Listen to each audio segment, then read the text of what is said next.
Hello, good afternoon, and welcome to the Sales Scoop. I'm Alistair Cole. This is a show for tech startups who want to improve how they sell. Every episode, we dive into the toughest topics in the world of startup sales and bring you the shiniest pearls of wisdom from the sharpest minds and top leaders in the business. My background is as a computer scientist, an ex-software engineer, and I've got 2 decades experience in B2B sales and marketing. I'm a co-founder of the Uplift Partnership and delighted to say that today I'm joined by Kieran. Hello, Kieran. Nearly did the classic there. Hello, everybody. My name's Kieran. I'm also a co-founder of the Uplift Partnership, and together with Alistair, we bring all these lovely, great gifts from the world of our podcast and our outreach to you.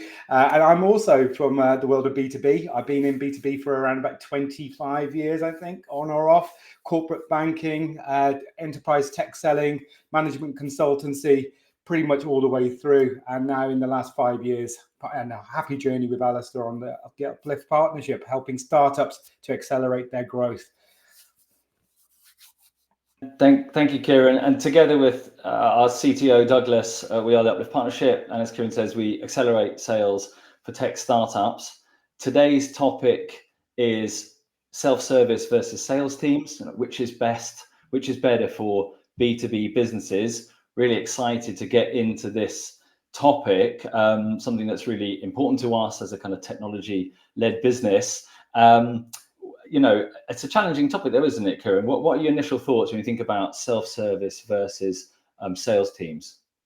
I think when it comes down to thinking about self-service, you don't traditionally think about B2B companies being self-service unless they've got a commodity that they're selling.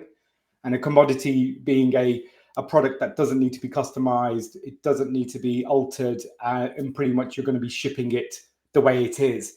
And that's where self-service in my head, self-service in my head would be something on Amazon. That's a self-service model. How do you bring that to the world of B2B? That's the big question, Alistair. So I think 83% of buyers, according to Gartner, would prefer to have a self-service model. But we know that's just not the case with larger deals, complex deals.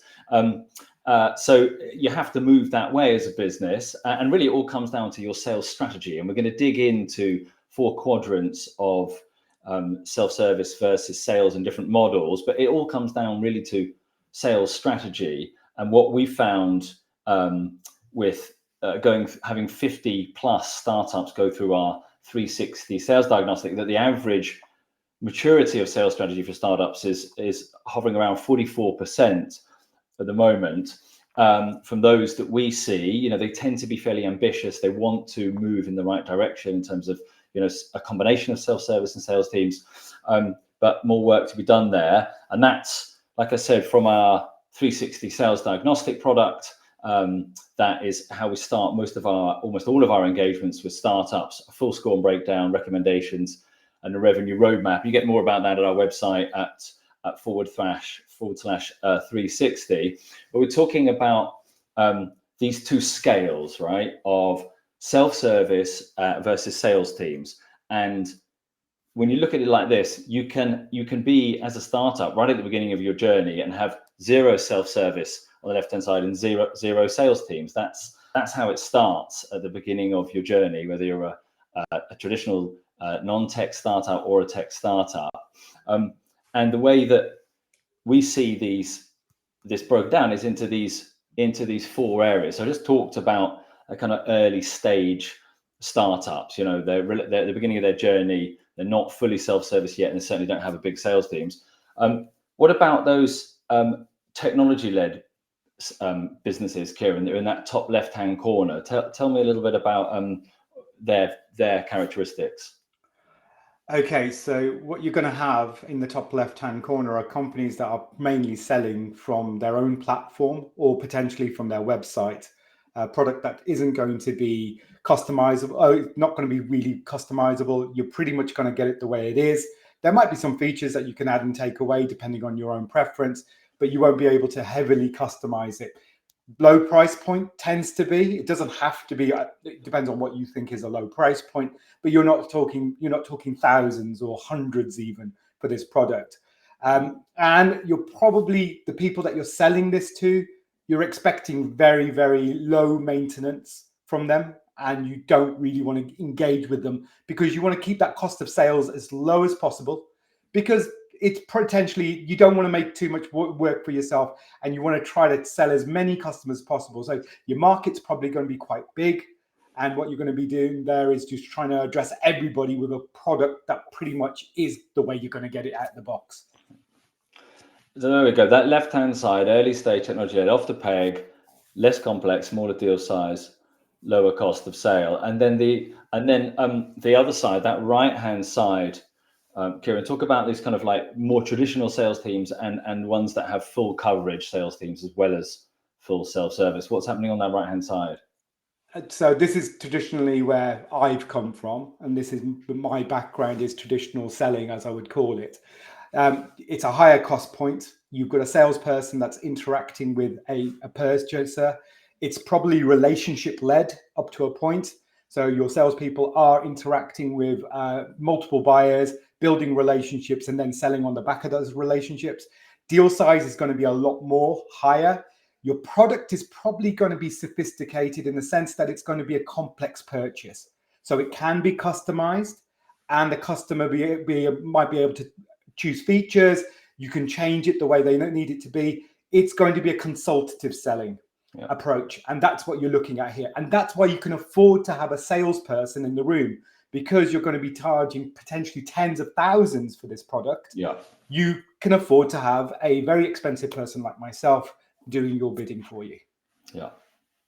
Okay, so those four groups, we're just going to pick out behaviors and characteristics of individual companies in those groups, and we're going to start in that bottom left hand corner. So those early stage companies, we've got one right down at the start, early stage SaaS. That's a classic kind of company that we've had success helping. They're early stage. Maybe the founder is selling on their own. Maybe they're selling with one other, maybe two other people. It's pretty early stage. They haven't really developed their self-service yet. And we can see the direction which they need to go. What should they be doing, Kieran, to kind of move up towards more of a self-service model, and why? Well, some of this comes from the world of product, doesn't it? So they've got to be thinking about the way they're designing their product and making sure that their product is going to have all those features and functions that the client would want, and that they aren't going to be customizable. So the product design, and I know I come from a sales background, but obviously being a part of the sales team, you are trying to advise, and especially in the startup arena, the sales team's involved with product development and all the features and functions that are coming out. The one thing that you need to be very careful about here is that you don't want to you don't want this product to go down the right-hand side. If your business model is to keep yourself on the left side of the graph here, then you need to make sure that your product development is holding on to that. You're keeping, and also it's your cost of sales. Now, this is marketing-led sales. So this is more your traditional kind of marketing. You're bringing people to your website and you want them to purchase from there and get all their information they can possibly get about your product from your website, onboarded from your website. The whole kind of journey is there. There's no interaction with sales. And you've got to have that mindset, that pure SaaS mindset when you're designing your sales process here. So your sales process is pretty much, you're not going to talk to anybody. You're just going to go down this route, and potentially if people have problems, yes, they can reach out to you over the whether you have a chat bot or whether you've got a bot inside the website that people can speak to. Other than that, you pretty much want to keep it as slow as possible. Yeah. And so down in that bottom left-hand corner, we're talking about, you've got the basics, right? You've got your website, products and descriptions of services, contact information. And you've got, like you talked about, that marketing stuff working hard, FAQs, user guides, tutorials, things that you can get into on the website. As you develop, you're talking about more interactive features, ROI calculators, configurators, little getting access to playing with certain features as that kind of comes through. So that's all moving up in that left-hand side and towards more of a robust self-service model. So let's move up there into that more robust self-service model. You've got mature SaaS. They've added a lot more of that digital self-service features and functionalities I've just talked about. There's full payments, subscriptions, and where you can't helping buyers get to them being able to purchase. Maybe that's a repeat purchase. It might not be the first time that you're making that purchase online, especially if it's large. But certainly that payment stuff is connected, right? Subscription model is online, and you're moving towards a full automated onboarding and payment. And then that other area that we've picked out top left that is a bit unusual, we'll come back to a bit later, those kind of basic business tools, right, that are 100% self-service. They're super low cost. One of the ones that we use are basic AI tools that you don't need to sign off for. You can just use the company credit card, buying tokens to do things. And they sit kind of on their own there. Obviously, if those businesses grow, then they can head over. Their plan is to head over to the right, grow their business, and then start to bring on salespeople to help them close more complex deals. So that's that left side. Let's take a little bit of time to talk about what's happening down in that bottom right-hand corner, that kind of more traditional, where they've got more sales teams, more salespeople to start with. Kieran, talk us through these three types of business we've shown here. Okay, so if you think about who we got down in that bottom right-hand side, you've pretty much got your kind of professional services and your consultancies, or you've got some very complex tech companies that you can have. So, those of you who've worked in complex tech, we're talking ERP systems, CRM systems, things that need real configuration when you're selling them, and probably services and maintenance are also included. Now, I know the new world, we're slowly moving away from this, but this business model is there, and it's an addressable massive market. So you can't just forget about this. So if you think about the consultancy side of things, now you've got salespeople on the ground, you've got feet on the ground that are, pressing the flesh, getting in front of clients. You might be using some side of self-service to try to bring clients into your business, but it's probably very low key. The less sophisticated consultancies probably have a very basic kind of website that kind of tells you about their product, not really doing any kind of self-service there. But it doesn't mean that they can't do more self-service. And this is one of the when we work with our professional services clients that we work with, we try to bring them more down the self-service side of things to say you can do some of the things traditional self-service companies do. However, you're always going to be that hybrid. You're going to be somewhere in between, but you could bring customers in. Yeah, and that bottom right-hand corner as well. I like this idea of these arrows moving kind of towards the top left-hand corner. So we've worked with startups who are in that complex tech space. Maybe they've got an install, they're selling some professional services as well. For them to be able to create smaller products from what they've got, or smaller features, or take out the bit that is most valuable, and then maybe offer that as a SaaS or as an easy thing. So there's a product element there too, and you touched about the resellers, who are much more traditional, but obviously they're having to go that way. If we had somebody on from a reseller of ERP or SAP, something large like that, what would be your recommendation of a next step, Kieran, in order to get to more self-service? A lot of these companies, this is pretty much the world I've lived in for a long while before we started Uplift. A lot of these companies were already developing their own tools and platforms. So they already knew that the business model in the large arena was changing. And with the big players, Microsoft, Oracle, SAP, also now moving into the SaaS world where they don't need the resellers as much as they used to, a lot of the large resellers, or even the smaller ones, started thinking, you know what, we need to start developing our own tools. And they're pushing themselves towards the left as well to see themselves. So when you're thinking about, and if you're thinking about traditional platforms, in the old days, you would never think CRM would be something that you could purchase just off a platform. HubSpot do this all the time. Salesforce are moving that way. There's so many CRM systems now that are SaaS based. You don't even speak to anybody. You're pretty much purchasing it straight from a website. Yeah, so if that's you in that bottom right hand corner, maybe you're a small consultancy selling professional services. You'd like to develop more self-service for your buyers, or you'd like help with working out how you can productize in order to move to that top left hand corner. You can reach out to us, and the same with complex tech. We work with startups who have installs. It isn't just SaaS, and help them create as much self-service as is possible for them on their website. Obviously, you can't go and do a demo of that install, but certainly you can have interactive tutorials, guidelines, video walkthroughs, quotes to work out how much your complex deal is going to cost. So there are tools, and there's a psychological exchange there. There's a value exchange there that actually, if you're providing value through some of these configurators and tools and online features, that buyers are naturally more committed. They've spent the time to dive into your website, your features, play with things, request more information. So they're more committed, and crucially, they're more qualified, right, my friend? And the more self-service you can provide, the cheaper it is for you, effectively. Sure, there's an initial cost of setting that up, but it's beneficial going forward. And talk a little bit about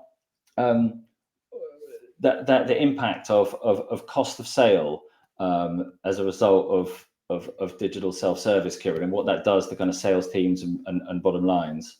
I think where we've got to be careful, and I think this is one of the major conversations I always have with founders when I'm speaking to them about their businesses, is, when you're starting off, it's quite daunting. You've got all these costs. You suddenly bring a salesperson in, and that salesperson has been given a target, what theoretically should be the running cost of the business as it is, plus a little bit extra. Now, that could be a daunting figure for a single salesperson. Yeah. Now, when you then start looking at your kind of product, it's to think to yourself, how are we going to get to that sales level, and what do we need to do? Now, if you're going down the self-service route, your effort is going to be put into hitting as many people and getting as many hits into your platform, into your website as possible, and get as many sales as possible, so that your salesperson can go and chase those larger deals. If your salesperson is chasing the smaller deals and hasn't got time to chase the bigger deals,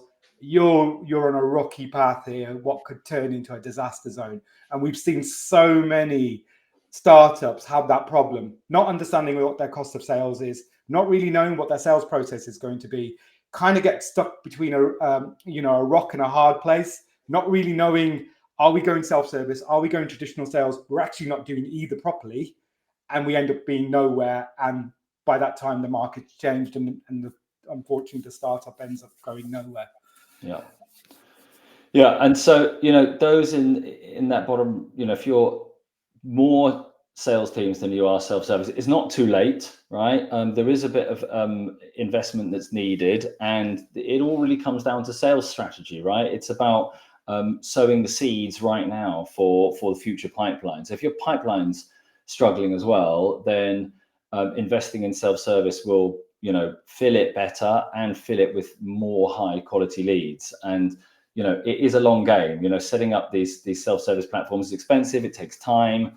It in itself requires kind of configuration and consideration. So it's a big deal, but you haven't missed the boat if you're down there in that bottom right-hand corner. You do need to be thinking about moving towards self-service, because it is now table stakes. The number of sellers is reducing, the size of buying groups is increasing, research online before a purchase that was already quite high has been exacerbated by the pandemic. So there's three of the areas. The last one then is that top right hand corner. Okay, we're talking about those companies that have large sales teams and also very high quality robust self-service. What kind of businesses are we talking about, Kieran? I think I've touched on one of them, HubSpot, Apollo. Most of you people probably know about these ones in the background. You're looking at these companies that have a free offering, potentially even in their self-service, to bring you in. And then what they do is they sell to you from their platform. Now that's for us in the small world. However, at the same time, they've got an enterprise sales team that is going with outreach, that is chasing the bigger, heftier deals, because there's larger, medium-sized businesses potentially aren't going to come to your website to try out your product for a few weeks and to see whether it works or not. So what you do need then is an enterprise sales team. You need a sales team that is traditional, that is going to go out there and do all those things that you want to do. The great thing what they have here is a model where they're capturing all the small fish in one side with their trailer, and the other side they've got themselves a fishing rod and they're chasing after the big fish as well. So they've got this great two model way of doing things, and this is pretty much now modern tech business. This is what you're aiming for. This is where all the new businesses that are coming out there are going down one of these two routes. They could come from the right-hand side, they could come from the left-hand side, but realistically, as Alistair showed you on that graph there, that is the thing you're looking for, that where we've got that treadmill. That's what you're looking for, that where your business is pretty much covering both sides of the funnel. Yeah, and so they seem to have it all. It's interesting you talked about HubSpot. The one that I like is MailChimp. Using even a paid but not the full price MailChimp version. There's always, even in the menu, when you open the menu on desktop, there's a phone number in there for sales, right? If there's an opportunity, or if I might be interested, it's right there and then. There's an enormous sales team behind it, even though their focus is obviously 100% on their digital platform. So those tech monsters, the Monday.coms, the Google Workspaces, the AWS, they started life in that top left-hand corner, like the basic business tools we talked about, the kind of cheap transactional AI ones. And obviously they've moved across now. So those tech monsters, those unicorns are owning that kind of whole area at the top, like you talked about, offering free product to start with to get you hooked.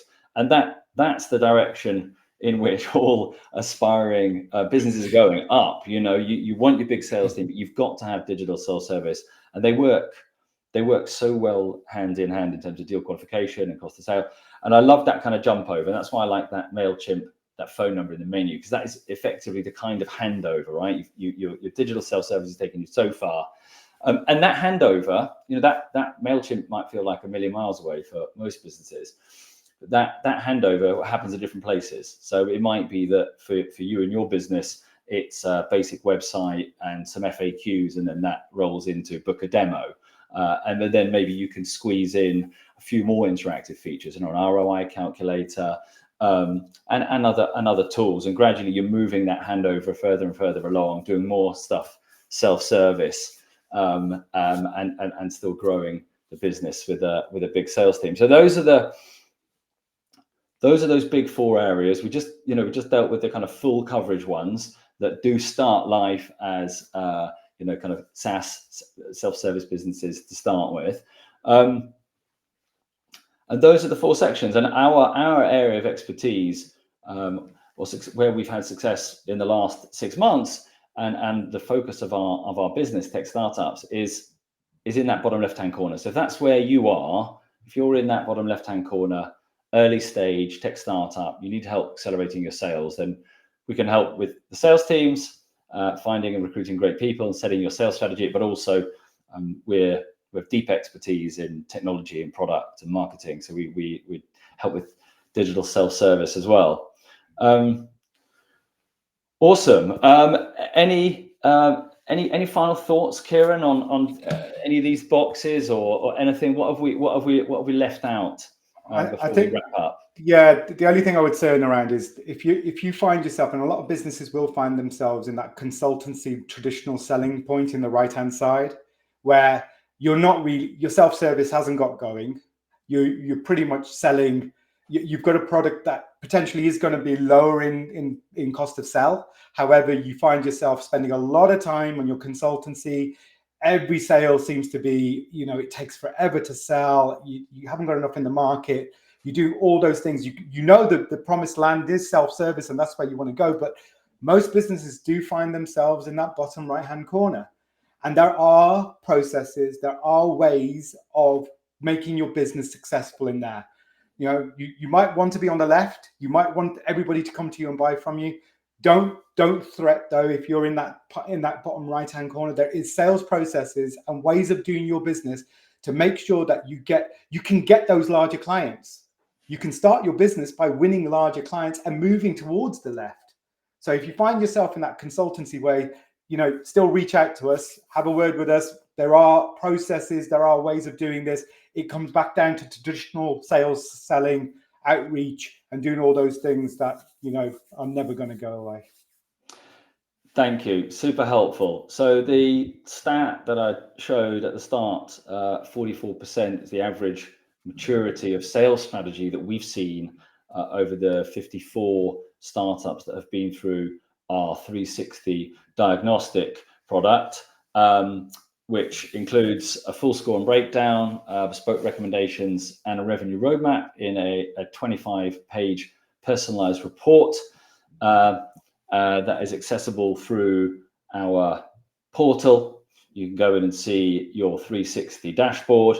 So that's moving along very nicely, very exciting. The upliftpartnership.com/360 to get more. If you're interested in finding more about it, tap me up or tap Kieran up on email or on LinkedIn. Really, the last thing to do is talk about our next event. Would you like to introduce this, Kieran? I think we're talking to our people from the bottom right-hand side. It's about getting higher quality leads and personalized outreach. How do you close those big juicy deals? How do you get more of those into your pipeline where you can then work on your self-service business and you don't have to worry too much about that because you've got that nice juicy, few £1 million worth of deal coming through the door. So let's talk about that. Yeah, let's talk about that. So self-service is great at improving the quality of leads, and that lead generation and lead quality is something that our clients ask us about time and again, and so we're putting it back at the center of our next episode with a real focus on personalization, which is something that we're doing day in, day out, using our tools and other AI tools in order to find and engage with and generate interest in really high quality ideal customer profiles. So real focus on personalization using AI and human touch, and that's in 2 weeks time, 2 weeks today. Wonderful. Well, look, thanks very much for your time, Kieran. We're just wrapping up now. So I think we'll say goodbye and leave it there. Thanks a lot, everyone. Thank you.